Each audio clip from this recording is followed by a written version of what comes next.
Zach with the Game Forum, and I'm going to be reviewing Control on the PlayStation 4. Remedy has always been known for their excellent storytelling mixed with odd stories. From the mastermind of Max Payne, Alan Wake, and Quantum Break, writer Sam Lake delivers once again an incredible story filled with awe and wonder. From the depths of Blackrock Quarry to the prison-like structure of the Panopticon, Control always has something new and unexpected to explore. First, I'll be going through audio and graphics. Hearing whispers from the Hiss, the main enemy of Control, adds a touch of horror and suspense while navigating through the empty halls of the oldest house. Partially destructible environments add a sense of power while using your abilities. Using a chunk of wall while blasting through cubicles filled with plants and other office things has never been so much fun. The graphics are top-notch, showcasing the power of the PlayStation 4 Pro and Xbox One X, although Control does suffer from frame rate drops. After using the pause menu, definitely takes you out of the experience. Next up, we have pacing. Control doesn't take its time explaining anything. It's up to you to collect and read the hundreds of notes hidden across the map to piece together the full story. You're expected to follow along and learn to accept what you're being told. The amount of backstory is quite staggering. No stone is left unturned when coming up with the interesting rules within the world of Control. In the moments between story beats, there is a satisfying amount of side quests and side lore to discover. Learning the backstories of objects of power and their influence within the Bureau is fun and rewarding as long as you have the patience to work with the map. Next up, I'll be talking about the characters.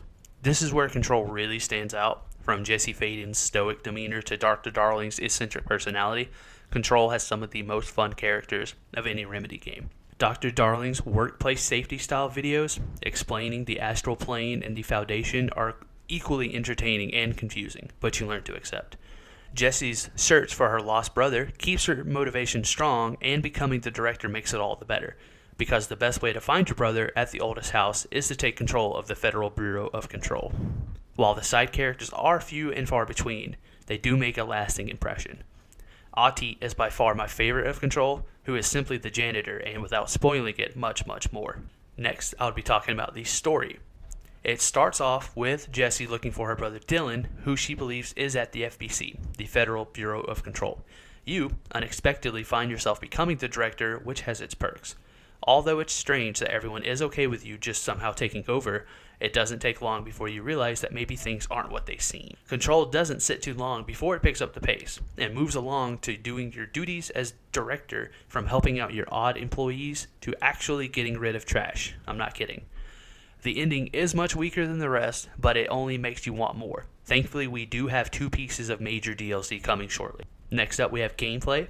Somehow, Control manages to make flying in enclosed spaces satisfying and fun.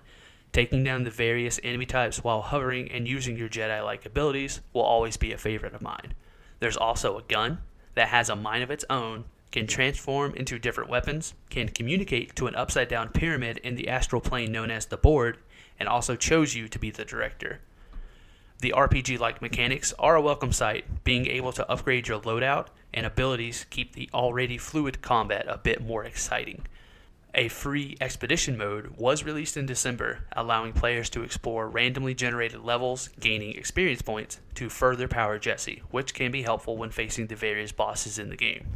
For the pros, the game's fun to play, the utilization of abilities is interesting, the characters are fun and likable, and then the ashtray maze. The cons, boss fights are very difficult. Story can be hard to follow if you don't read the collectibles. The ending was weak compared to the rest of the game, and the map is absolutely awful. That was my review of Control on the PlayStation 4. I'm Zach, and this is the Game Forum.